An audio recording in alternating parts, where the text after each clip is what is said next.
Hi everyone, it's Magical Mom Laura, and I recently stayed at Disney's Coronado Springs Resort. It is a moderate resort. It mixes Spanish, Mexican, and Southwest American styles, as a variety of room types. In 2019, Grand Destino Tower opened, and it is a 15-story tower, absolutely beautiful, overlooking the lake. We stayed there in March of 2021, my daughter and I, on a solo trip. And then recently in July of 2023, we stayed there again in the original buildings, one of the Rancho section. So let's jump into the pros and cons of this resort. The first pro is Grand Destino Tower, which opened, like I said, in 2019. We were lucky to stay there in March of 2021, and we actually got the club level room, and it was very high up, but unfortunately the club level services were not open yet. I guess we were upgraded. Amazing views out of that room, beautiful decor and design. If I had to give it a negative, it's that there's no balcony or outside space, but you can see so much out there, like Epcot and the Tower of Terror. I love the lobby. The lobby is absolutely gorgeous. My husband and I went to Barcelona and loved all of the designs by Gaudi, and you can see a big influence of that, especially down at the Barcelona Lounge. So many options on dining in this tower. It was really just so many options, and you have a beautiful view up there with a balcony, and you can see fireworks and have a cocktail. And because of this tower, just like the Dolphin and the Swan, I would put this in a category of its own, sort of a moderate plus. Really nice.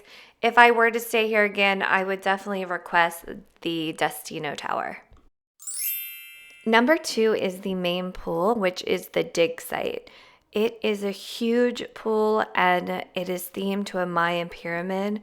It has quick service with drinks, it has playground and arcades and volleyball courts, and one of the largest hot tubs I've ever seen at any Disney pool, including their deluxe options. There's one con of this pool, which I'll go into in the cons.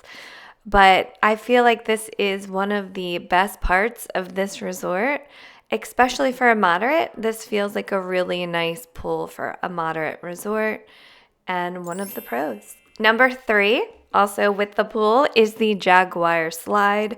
Ever since my daughter turned 3 years old, she's now 5 in this video, she has loved the water slides at Disney.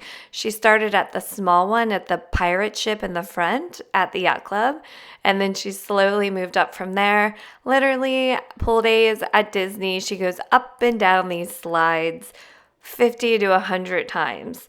So this was a big hit with her, the Jaguar Slide. It is 50 foot long. I actually did this one. Usually I don't, because I don't want to get my hair wet, but it was a hair wash day, so I got on this slide. It was a lot of fun. There's a spitting jaguar, and it empties out in their huge dig site pool. Number 4, one of my favorite things about Disney, their food. The amount of restaurants here at Coronado Springs is really great, and one big pro is that they have delicious Mexican, Spanish-inspired food, which to me, there's not a lot on Disney property. When we were there in 2021, they were just reopening, so there weren't a lot of options in the dining. We did the quick service, and we also did the Dahlia Lounge, which is a beautiful spot up on the 16th floor. And then this past summer, my daughter and I, ate at the Three Bridges Bar and Grill outside with their delicious sangria flights, and we tried out the Mayan Grill for the first time. Really good. There's even more restaurants we haven't gotten to, like Rick's, and there's just a lot of dining options, and this is a huge pro with Coronado Springs. Number 5 are smart elevators. These are really cool. This is the first resort at Disney and really anywhere that I've seen these before. They are supposed to help make things more efficient and reduce wait times. Now, this is just in the Grand Destino Tower. The elevators in the Rancho section where we were kind of rough and were not very attractive. But in the main lobby, what you do is you tap the floor that you want. We had a little trouble with this one. Then it tells you which elevator to take, what letter. And you walk in there and it's kind of weird, but there are no floor buttons, just sort of open and close and emergency buttons. And it worked really well. Everyone's very confused by it, I think, because it's so brand new. In 2021, we got back from the park, so it was a really busy time of night. And there was a really long line of people, and they were very confused. People were cutting line. People weren't using it properly. So I think once people get used to it, it's going to be a great addition to, they'll probably add it to other Disney resorts, I would imagine. Number 6 are the remodeled rooms. This was my very first time staying at the other sections, not in the tower of the Coronado Springs Resort. And this was a very spacious room. I was very surprised. I've stayed at the Caribbean Beach Resort and also Port Orleans Riverside, and the rooms are a lot smaller. And I felt like this was very spacious. I love all the remodeling they did on this. I love the decor of it. It's kind of like mid-century modern and Southwest decor. I love the herringbone floors, the barn doors, the color, the bath. They did an amazing job. So this was a big pro for me, how gorgeous these rooms were. Number 7 are 2 things I didn't use but are unique for a moderate resort. Because this is a convention resort, they have a spa, which is really nice. I saw a little bit of it, and the club level at the Grand Destino Tower, which, like I said, we stayed in a club level room, but it was not actually open, the club level or any of the services. But all the other moderate resorts do not have this, so it's very unique to have that at a Disney moderate resort where a lot of deluxe resorts have them. Let's talk about the cons of the Coronado Springs Resort. Number 1 is that this is a bus-only resort to get to the parks. So why is that a big deal? Well, other resorts, you're able to walk, like from the Grand Floridian. You can take a boat or a ferry. The monorail is available, or even in value resorts like Art of Animation and Pop Century, you can take the Skyliner, which is so much fun. During peak times like park opening and park close, the buses are very crowded, very long lines. I waited in a 40-minute line one night after Magic Kingdom closed to get to Pop Century. The other thing is you have to break down your stroller with kids on buses. All the other ones, Skyliner, monorail, boats, ferry, you can just push the stroller right on. And when you break down strollers with kids, usually you have your park bag, your backpack, your stroller, and your kid all to get on. And usually when I say at value and moderate resorts, I go solo. So it is a struggle. Unless you have a car, only having the bus as an option to get to all 4 parks and Disney Springs is a big and probably the biggest con with this resort. Number 2 con, this resort is a beast. It is so large and so spread out. Where the Destino Tower is, there is a lake, and just the lake itself is 22 acres. And there's that section, and then there's the dig site pool in the middle, and then there's an entire another section in the back, which is where we stayed with the ranchos. I was blown away by how big this was, and because it was so large, it caused 2 issues. One is it's all uncovered to get to the lobby, and it's Florida, and you have downpours. And one time we had to get her, a guy was waiting for us to return her stroller I'd rented from Kingdom Strollers, and it was such a bad downpour. It was a nightmare trying to get there. We were soaked. It was disgusting, and we were so far away. I think it was like a 15 or 20-minute walk from our room.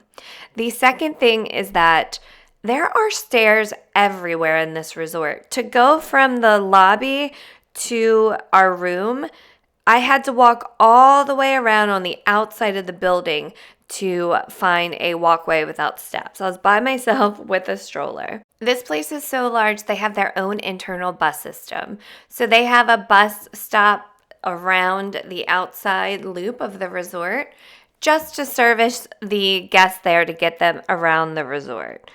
So, if you're going to stay here, I would say stay at the Destino Tower or book a preferred room. And the other thing is, it's kind of far out near Animal Kingdom Park, and not much is going on there. So even if you do take a bus, it's going to take a long time to get there. So that is a big con with this resort. Number 3, this is a convention hotel. They have an enormous facility that can hold over 6,500 people. And let me just say, I was a Girl Scout when I was little. I loved being in the Girl Scouts. I want my daughter maybe one day to try out the Girl Scouts in our area. However, when we were there in this last July, there was a Girl Scout convention. I don't know if this is normal. If anyone stayed here before during conventions, let me know. But they would let them out for lunch and dinner, and the entire place was swamped. There were lines everywhere at all the restaurants. The first day we arrived, we tried to go and get a quick service meal, and the line was wrapped around down the hall, so far down. The manager did an amazing job getting everyone through. Even that night, I knew from that, I was like, let's go to dinner early because we were just going to the parks for a few hours. We were tired and it was hot. There was the longest lines when they let out around 6 o'clock. And there would just be Girl Scout women, usually the older women, not the younger one, just swarming the restaurants. So this is a big con if you are going to be at the resort a lot and want to enjoy their delicious dining. I don't know if this is normal, like I said, but it made staying here not as fun, and it really puts this resort down the list of moderate resorts for me.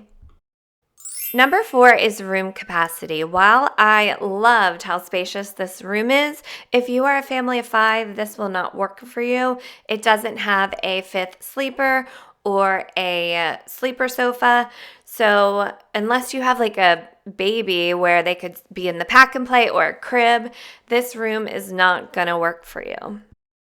Number 5 is the kids pool. Like I said, dig site pool is amazing, but this thing kind of sucked. It is all fenced in, but it's just kind of like a square thing with a fountain coming up.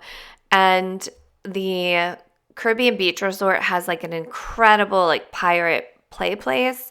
So I feel like this could be remodeled, and if you have a young toddler, this could be a con for you. To give you my overall thoughts on this resort, if I were to stay here again, I would definitely get a preferred room, like I said, or even better, stay in the Grand Destino Tower. I prefer a Skyliner resort like the moderate Caribbean Beach Resort or the Value Pop Century when I travel with my daughter on solo trips. So I think I would always take a look and consider it and just look at pricing. That's going to decide if it's a lot cheaper to go with that. Another thing is that when we went in July and stayed here, it was just 2 nights, and we just went over to Animal Kingdom for maybe 3 or 4 hours. So it wasn't that bad to deal with the bus in the middle of the day when it wasn't peak times and just to go to Animal Kingdom Park, which was the closest. So if you're doing a trip where you're not hitting up the parks hard and going commando, or if the price is just great for one of these rooms, then that's when I would consider it. But like I said, if I'm on a solo trip, I always prefer to have a better transportation system than buses. So if I don't have a car, then a Skyliner resort is my favorite to go with. Well, thank you guys so much for watching. I hope you enjoyed it and this helped you to make your decision on booking your next Disney vacation, and I'll see you on the next one. Thanks for watching. Like and subscribe.